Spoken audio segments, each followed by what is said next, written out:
Hey everybody, this is Rustin Rose with Metalholic Radio and the Examiner. With us today, the brothers in arms, Jess, Harnell, and Chuck Duran of Rock Sugar. It's been a while. How you guys been?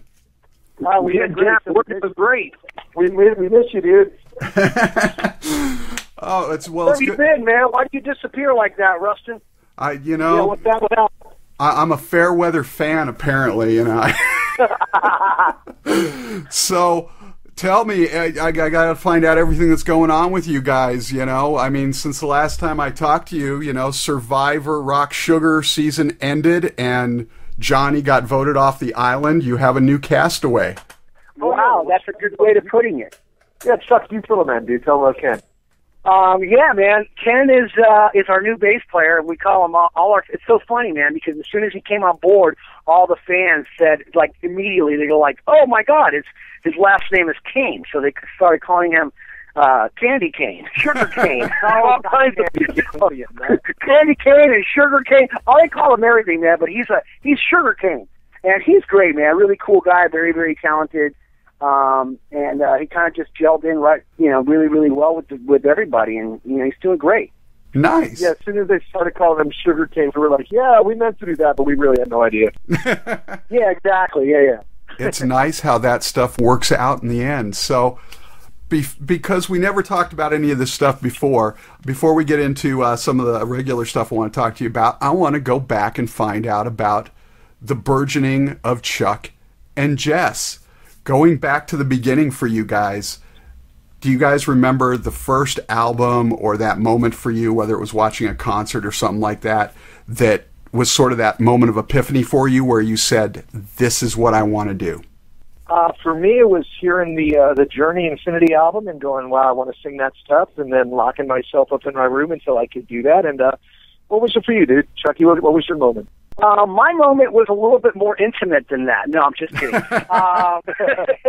No, I was actually a candle. I know, man. It's a funny story, Rustin. But the truth of the matter is that I'm sitting here going about my little life as a little 13-year-old boy or whatever, and all of a sudden I hear this song on the radio, and it's Peter Frampton. Do you feel like I do, or feel like we do, whatever it is? And I listened to that, and the solo came on, and I heard the talk box and him making the guitar talk, and I didn't know what it was at the time. All I knew is that there was a guitar talking. And I said to myself, I have to learn how to play that. I have to learn how to play guitar. And I literally, the next day... You just wanted this guitar to talk to him. That's what it was all about. Go on, dude. I know, but whatever, you got to do whatever it takes, man. So finally, the next day, a buddy of mine had a little, a Sears special electric guitar with a little amp, and I traded him something that he really wanted for it. And he's like, oh, okay. And then for the next few weeks, I was in my room, I would not come out, and I was just making noise because obviously I didn't know how to play. And finally, after a few weeks, my mom came in and said, we've been talking, and we feel it's time for some lessons. And I said, whoa, okay, that's great, because here I am. I'm trying to learn this song, but I have no idea what a freaking string is, for God's sake, or even how to tune a guitar. So I started taking some lessons, and that was it, man. That was the moment when I heard that song. It was like everything changed for me. And then the other night, I was having sushi in Studio City, and Peter Frampton was at the table next to me, and I was so close to leaning over and going, dude, do you have any idea how much trouble you started? Yeah, exactly. I wish I had been there, man. You should have been, dude. I know, I should have been. I have to ask, and I'm going to ask Jess because Chuck probably won't tell me the truth. Was what he traded for that his sister? That's what I traded for. What did I trade for what? You lost me. I traded my guitar. Oh, yeah, well, of course, man. Yeah, well, of course. Anybody at any time, dude. Well, what else of value do you have at 13 years old? Nothing. Yeah, your true. Sister, and that's your older sister, though. You got to make sure it's your older sister. Yeah, that's for sure, dude. You don't want to be on the man, that's funny, again. So, Chuck, exactly. What was your first guitar? Well, my first guitar was exactly that. It was a Sears, a little Sears electric guitar. I think $49 little crappy little toy thing. But I didn't know what the difference between that and a Les Paul was. So you didn't have any money, dude. Plus, I didn't have any money. I can only trade. Back then, when you're 13, you can't buy stuff. You can trade. There you go. Imagine you might have started out with a Les Paul if your sister wasn't Bucktooth. Oh my God! I didn't know this was going to be a comedy show interview. This is great. You can't win them all, dude. Yeah. So, and I never asked you this, Jess, but do you play any instruments besides your throat, which you play in multiple languages? Yeah, nice, man. No, not really, dude. I just, I figure I got enough to keep me busy. I look at myself as a cheerleader without the pom-poms, and I got to keep the audience involved and, keep all these frickin' songs straight. And every song I sing is really like 5 songs at the same time, so I got enough to worry about. Well, yeah, and you know what, though? He won't tell you this, but Jesse has a badass electric guitar at home, and it looks so good on him that when we went to Guitar Center to pick it out for him, and he put it on because he wanted to see how it looked on him because it's got to look good on you. And everybody in the frickin' at Guitar Center goes, "Oh my God, who's that rock star?" And when I went to pick the guitar up, the guy said, "Yeah, your friend, that rock star guitar player guy." And I'm like, "He doesn't play guitar, but he's going to." He's like, "You're kidding!" Everybody in the store was talking about some huge rock guitar player that was in the store. I'm like, "Yeah, that's him. He is a rock star, though." Because the thing is, man, what they don't teach you guitar lessons is that knowing how to hold it and look good is half of the battle, dude. Exactly. Everything else, everything else just falls in there, man. Well, see, now exactly. If you walk the walk, man, it does. You can fake it enough to try to talk. Well, see, and growing up, and Chuck, you may have been the same way, being a guitar player. Did you ever watch those movies or those television shows? They'd have somebody playing guitar, and you're just sitting there pulling your hair out because they've got no clue what they're doing by the way they're holding it, and it's like absolutely, man. Yeah, exactly. It's like nobody goes to look cool school anymore. All the time, dude. I just did a guest spot, man. I did an on-camera guest spot, which I don't usually do because I'm always doing voiceover. But I guested on this show called Big Time Rush. It's a Nickelodeon show about a boy band of all things. Right. And I'm not in the boy band because there's no dancing in my part of the country. But because he's not in the boys too. So yeah, that's true. That's also true. And I play this rock star who signed to their label, and they got to babysit this guy, and it was really funny. But I was so concerned when they told me they wanted me to do it because I'm like, look, man. I'll do this thing, but I know how you TV people are. Whenever you have somebody on your show who's supposed to be a rock star, you always make them wear zebra skin spandex and a freaking pink polyester shirt. And I said, the only rock stars who dress like that are rock stars who've never had a date. I go, if you want to get a rock star who looks like he's actually a rock star and has had a good time in his life, then I'm your guy. And so fortunately, they dressed me up and it was cool because, dude, I was afraid it was like Bozo the Clown. What? Why couldn't you why not just wear your regular stuff? Well, that's kind of what I did. It's just that they need so many copies of stuff because they have to have 3 of everything. That I got to admire their professionalism, man. I talked to them at 3 o'clock in the afternoon and had this little chat with them about clothes. And I showed up there and they had already gone shopping and had 40 things, 3 of each in every size and color. It was I got to get people like that work for me full time, dude. Do you guys remember each, because I doubt it was together, the first song that you ever wrote individually? Well, the first song I ever wrote, like everything else, man, when you're starting out, everything you're doing is try to get chicks. Then the first song I ever wrote, I just had lyrics because I don't play anything, but I had a little melody, and it was called Angel Eyes, and I used to sing it to girls in 8th grade and stuff like that, and it got the job done, dude. It was cool. And that's when I kind of figured, too, I thought, wow, this is great because it really impresses them, and it's cheap, and since I don't have any money, this is awesome, How about you, Chuck? What was your first song you wrote, dude? I think one of the first, to be really honest with you, man, I can't remember the first song, but I think it might have been a song called Whiskey, Jesse, and I think we wrote it together. Yeah, we did, and it's not even about alcohol. It was about a chick named Whiskey, and now the only way you can be a girl named Whiskey is to be a stripper, so we didn't even know about strippers yet because we were 11. I think we invented strippers. Yeah, we probably did, and that's much to our eventual chagrin when we were in our 20s. We're like, why did we ever come up with this idea? But anyway. Yeah, right? That's a true story. Well, yeah, it's a true story, man. Now, anybody who knows anything about Rock Sugar knows that prior to Rock Sugar's emergence, you guys were loud and clear. Played. We're still loud. We're just a little fuzzy. Yeah, exactly. Played some great original material, but in 2008, you guys actually played at Firefest in Nottingham in England, and you played, I think it was as your final song of the night, you played Don't Stop the Sandman back then. At what point from then in 2008, as Loud and Clear, did you decide, hey, this is a direction that we want to go and try and do something new and unique with something old and classic?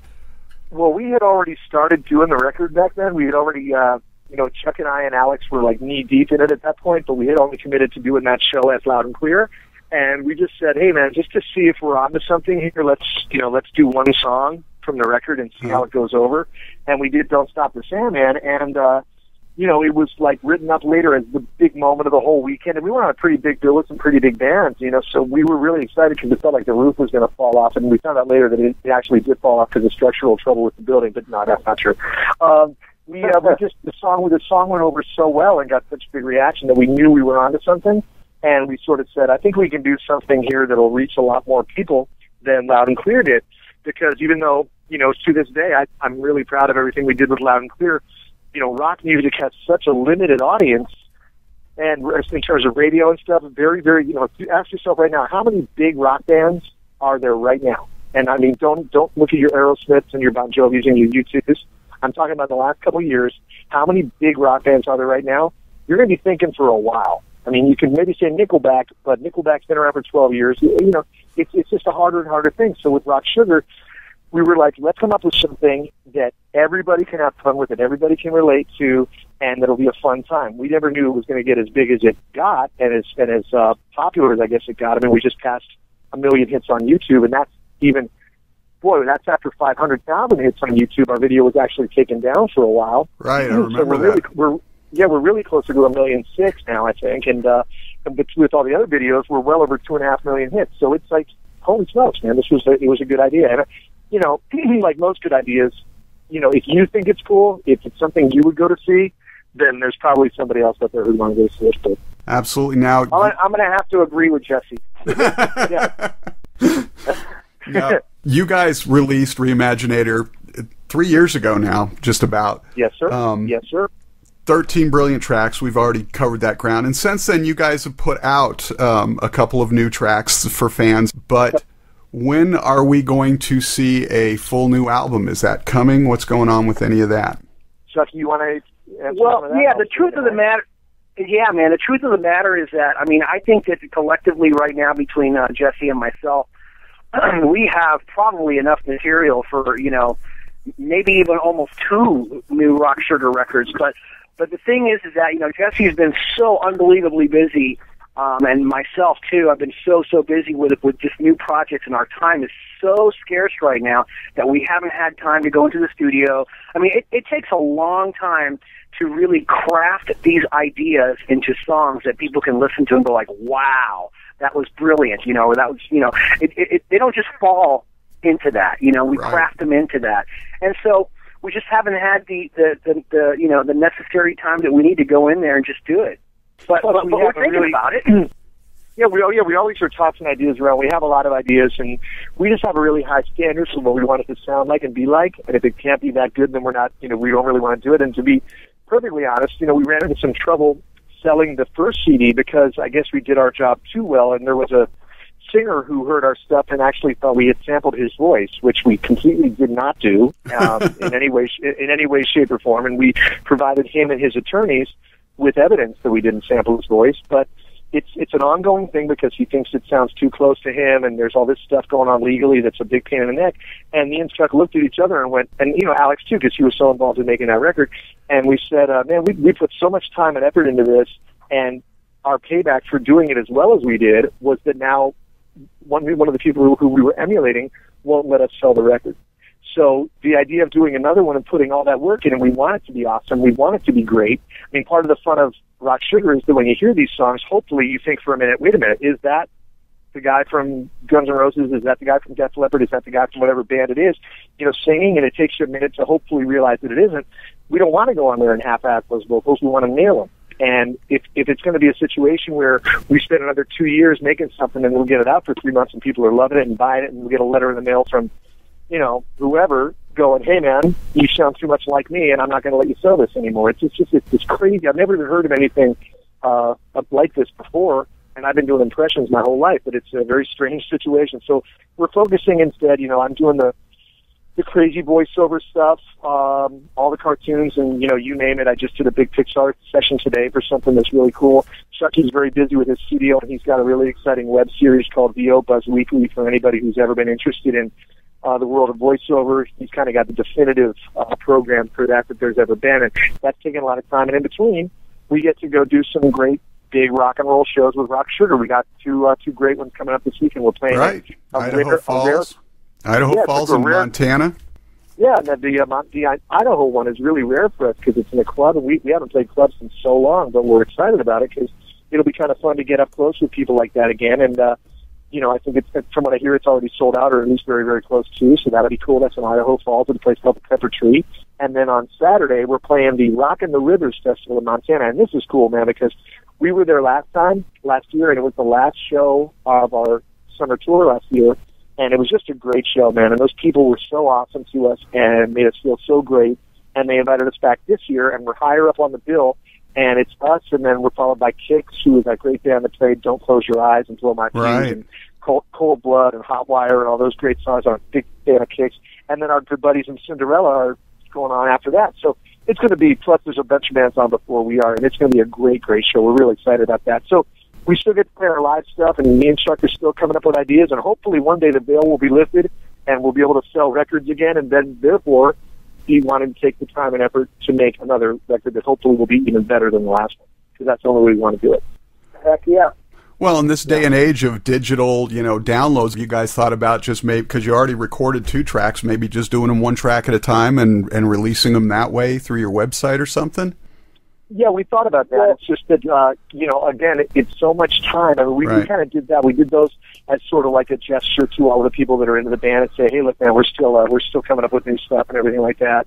Nice thing is, though, with Rock Sugar, since all these, every time, I sit in concert once, I said, you guys want to hear a new song? And then I go, well, actually, they're both 25 years old, but you want to hear a brand new 25-year-old song. If people haven't heard the first Rock Sugar stuff, part of the fun of it is when you know it and the people you know don't. So that record hopefully will sell for a long time, or at least people will want to hear it for a long time. We can't literally sell it, because part of the joy of it is hearing all these songs that you know so well done in a whole new way.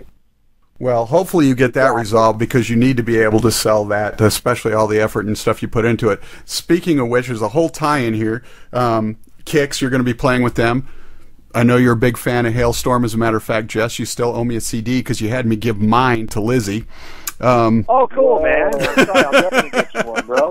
But Steve Whiteman of Kix was actually Lizzie's vocal coach. So, oh, you're kidding. I didn't know that. Yeah. But, I'll mention that to him because, man, both of those people, what great singers. Lizzie, for my money, is the best, heavy rock singer out there right now by far. And Steve Whiteman's amazing, too. He's so consistent and so good. Absolutely. So, because we wanted to help you along, even though you've now told me you've got enough for 2 CDs, we decided to come up with a couple of more ideas for you. So, good. We're going to expect these to be on the next album whenever that comes out. So, we figure first thing you got to do is you got to do some Pink Priest. You got to put together You and Your Hand, and you got another thing coming. So, You and Your Hand got another thing coming. Oh, nice. That's very good. You're going places. And if you want, you can even throw in a little Aldo Nova Fantasy or Foreigner Hot Blooded in there. It should all work out one way or the other. I don't have my guitar with me, but I think it's all in the same vein. But the title alone is going to win you awards, I think. So, dude, God bless you for this, because you know what? Sometimes at the end of the day we're tired, and it's good to have creative minds like yours and your listeners coming up with stuff to help us, man. Thank you. Absolutely, man. And here's the other one for you, for what it's worth. Got to get with some Bon Gaga here. You Give Love a Bad Romance. Not very good. Bad Romance. I love it. Yeah, I tried putting it together in my head the other day, and I got stuck with a Rock Sugar mashup in my head that hasn't even been made yet. So that's already rough, dude. So, well, now you know how we feel. There you go. And I think at this point you've tapped out on Journey for a while, Jess. So I think maybe we got to get some Styx or Night Ranger in there now. Yeah, the trick is, man, we always got to come up with songs that people love both songs. Right. And that's the tricky thing. It's like, and like for instance, the Journey stuff, we love doing the Journey stuff just because it hits so hard. It's like people, love those songs when you hear them combined with something metal. It works so good. And we've looked at a lot of other songs, and believe me, I don't want to give anything away, but we have plenty of options. But it's always such a tricky thing because you might have a great metal song, and then the pop song is sort of like, this is cheesy. And Chuck's a very good cheese indicator, because it's like when I start talking about, when I say, dude, Love Shack, he hits me over the head with a big stick and says, we're not just saying Love Shack. Good for you, Chuck. So, yeah, exactly. You guys have all your stuff going on. Jess, you're doing all your voiceover work. You've got your voiceover show. What else is going on, though? What's on tap for you guys for the rest of the year and beyond with Rock Sugar in what little time you have? Are there going to be any more summer tour dates? Anything? Well, the nice thing is, man, that we get shows all the time. I mean, they just come up, and we're in sort of an enviable position because Chuck and I are both very, very busy guys. We got a lot going on, and so sometimes the offers come in, and if it doesn't seem feasible, or if it seems too crazy, like we're talking 12-hour layovers and this kind of stuff going on to go places, we're in a good position because our other jobs are so good to say, no, we're not going to do that. But we get a lot of offers, and hopefully we'll still get lots of offers. I think we're doing a private show in September at the Playboy Mansion, which is going to be kind of silly, but there you go. And beyond that, things are always coming up, man. And it's cool because every time new people become aware of the band, it's really, really great that they get so excited and so interested. And it's like, just today, as a matter of fact, I was doing this Pixar thing, and I said to the people there, I said, hey, man, if you guys ever have a big party, at your studio, and they were all like, you guys should play the party. And I'm like, here they go, that'd be amazing, that'd be amazing. So, these things come up, Yeah, and one of the cool things, man, is that we still get emails, Rustin, every single day, literally every single day, of some new people that just heard Rock Sugar for the first time freaking out. And I love that. I love getting emails like that saying, oh, my God, my friend just turned me on to you guys. And then, people just going crazy. So it's cool. I mean, more and more people are still becoming aware of the band. I mean, to you and I, Rock Sugar is 3 years old. To a guy that emails us today, Rock Sugar is brand new, So I don't think that the people out there have not even really scratched the surface. I mean, enough people don't know about it. Well, and the cool thing is that the songs are so universal that it's cool because you get a lot of people at Rock Sugar shows who are totally not like metalheads or anything like that. And I mean, I'm a metalhead, I love metal, but they're not. But they like Rock Sugar, and you get people at a Rock Sugar show who love who love Judas Priest, and you get people who like Paula Abdul, and they're all there having a good time together, and that's the beautiful part. So I like to think that it's got a lot of longevity attached to it, just because you don't have to be genre specific. If you want to enjoy Rock Sugar, you just got to love to have a good time. Well, and you pick songs that are all wonderful, and a lot of them transcend genres anyway. And Journey, as a perfect example, is one of those bands. They were just here Saturday night, went and checked out the show and everything. And my date who was with me, she was like, I just know that when they start playing, Don't Stop Believing, I'm going to be, yeah, and think of Rock Sugar. That's funny. Well, we also, before we let you go, man, we got to take a minute and say thank you to guys like yourself, Rustin, because, we've been fortunate to come into contact with a few folks like you who are, DJs who are like, you know what, I'm going to play stuff I think is cool and give people a chance to hear things. And, that's the way radio started, and unfortunately it didn't stay like that forever, but there are still DJs out there who take chances, and it's thanks to guys like you that a lot of folks became aware of us. So we really say thank you, pal. Oh, absolutely. Yeah. And we will keep doing it. Metalholic loves you, and we will keep spreading the gospel and the sugar as long as you guys keep spreading your love to the rest of us, you sluts. We will, dude. That's a promise. All right. That is a promise. Jess Harnell and Chuck Duran of Rock Sugar, and, of course, the voiceover master himself. Hopefully you get that album thing worked out pretty soon. Hard to imagine that somebody, would hold you guys up over that when you've done so because, well. I mean, this particular guy has so much money that he could buy all three of us and set us on his lawn. So I really don't know what exactly. It's just amazing. So who knows? Maybe someday it'll all be worked out. You'll have to re-release the album without that track and throw in the couple new ones. There you go, guys. That's your idea, man. Thanks again so much for taking the time. It's always good to talk with you. Thanks, Russ. We love you, and the sugar bowl is far from empty, dude. Take it easy, guys. Absolutely, brother. All right. All right, man. I'll talk to you soon. Bye. Bye, buddy. Bye, pal.